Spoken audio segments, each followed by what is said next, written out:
El fútbol vive hoy una época en la que el entrenador acapara la atención del juego. Personalidades fuertes, filosofías contundentes y mucha intervención en el campo. Pero hay una figura que va en otra dirección: Carlo Ancelotti. En lugar de imponer su estilo, sus claves son la adaptación y darle libertad a los jugadores para decidir y desenvolverse. ¿Pero siempre trabajó de esta manera? ¿Cómo se forjó el estilo de uno de los técnicos más exitosos del siglo XXI? Carlo Ancelotti representó apenas 3 clubes en su etapa como futbolista: Parma, Roma y Milán. Disfrutó de una carrera sumamente fructífera. Antes siquiera de ponerse la camiseta rosonera, Carleto, que durante sus primeros años jugaba por la banda, alcanzó la final de la Copa de Europa, en la que la Roma finalmente cayó por penales a manos de Liverpool. Pero tanto su habilidad técnica como su esfuerzo sin pelota convencieron a nada menos que a Arrigo Sacchi de sumarlo a su ambicioso proyecto a cargo de Milan en 1987, un equipo que pronto haría historia. Su nuevo entrenador lo corrió al centro del campo, donde comenzó a dictar el juego de su equipo y fue una pieza clave para el conjunto que dominó Europa a fines de los 80. De la mano de Sacchi, Milan conquistó la Serie A y 2 Copas de Europa consecutivas en 1989 y 1990, gracias a su revolucionario estilo de presión asfixiante y achique muy cerca del área rival, que luego tuvo enorme influencia sobre Klopp 2 décadas después. A nivel personal, Ancelotti también fue reconocido por su rol como organizador y fue parte del plantel italiano que finalizó tercero en el Mundial donde fue local en 1990, pero luego de hoy luchar con varios problemas físicos que forzaron su retiro temprano a los 33 años en 1992.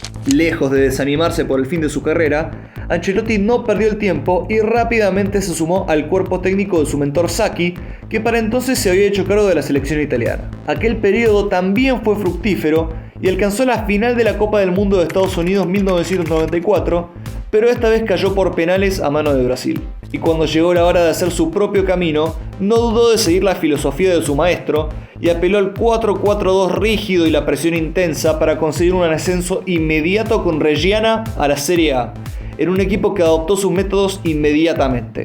Aquel éxito le valió su primera oportunidad en un equipo de renombre cuando en 1996 asumió las riendas de Parma.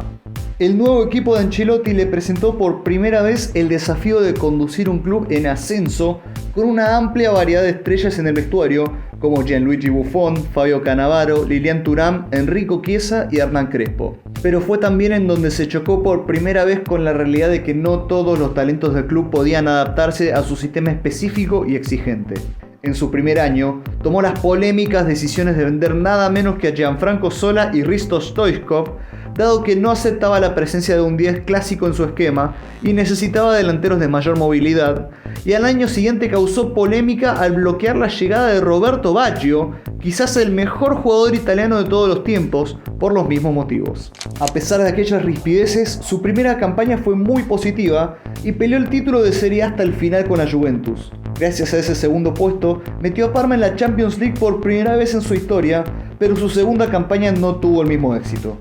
Una eliminación en la fase de grupos de la máxima competencia europea y una caída al 6º puesto de la liga marcaron el fin de su periodo en el Yellow Blue, pero sus méritos convencieron a la Juventus, su verdugo en aquel primer año, de darle una oportunidad. En la Juve, Ancelotti enfrentó las mismas dificultades que en Parma, pero a una escala mucho mayor. La hinchada bianconera rechazó su llegada desde el día 1, comparándolo con un cerdo, y debía mantener la armonía en un vestuario que ya tenía a Edwin van der Sar, Paolo Montero, Antonio Conte, Edgar Davids, Alessandro Del Piero, Filippo Inzaghi y en particular Zinedine Zidane. El francés comandaba un respeto inmenso entre sus compañeros, algo que no se le escapaba a Ancelotti, quien se dio cuenta que no podía mandar al banco de suplentes al jugador más talentoso al que dirigió en su carrera. Por ese motivo, Carleto tomó una decisión que cambió el curso de su carrera para siempre.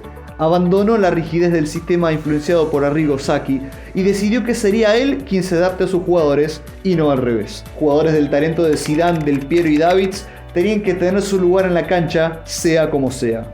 Ancelotti acumuló buenas campañas en la Serie A con la Juventus, pero tuvo que seguir esperando para conseguir su primer título.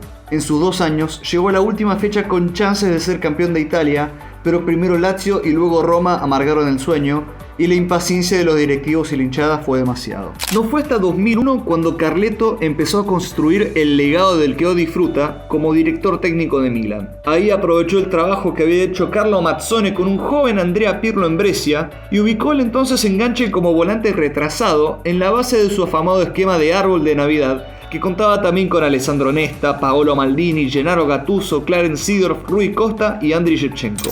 Las posteriores llegadas de los brasileños Cafu y Kaká fueron los toques finales para conformar uno de los equipos más temidos de su tiempo, con el que llegó a 3 finales de Champions League en 4 años, conquistando las de 2003 y 2007, y obtuvo por fin su primera Serie A en 2004.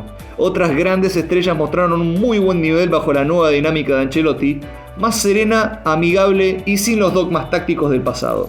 Con el paso de los años, el italiano fue replicando su éxito en casi todos los lugares que pisó.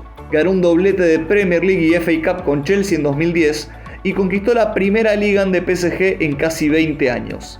Llegó un Real Madrid en busca de la 10ª que parecía imposible y consiguió sacarle el jugo a un grupo talentosísimo para comenzar una nueva era de dominio del club blanco en la Champions League. Y cuando parecía que su carrera se diluía con pasos apagados por Bayern Múnich, Napoli y Everton, volvió a la Casa Blanca para sumar 2 Champions y 2 ligas más a su colección interminable de títulos.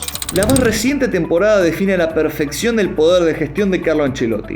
Perdió a Karim Benzema, su figura, y el único reemplazo que llegó en su puesto fue Joselu, un delantero veterano de préstamo de Español.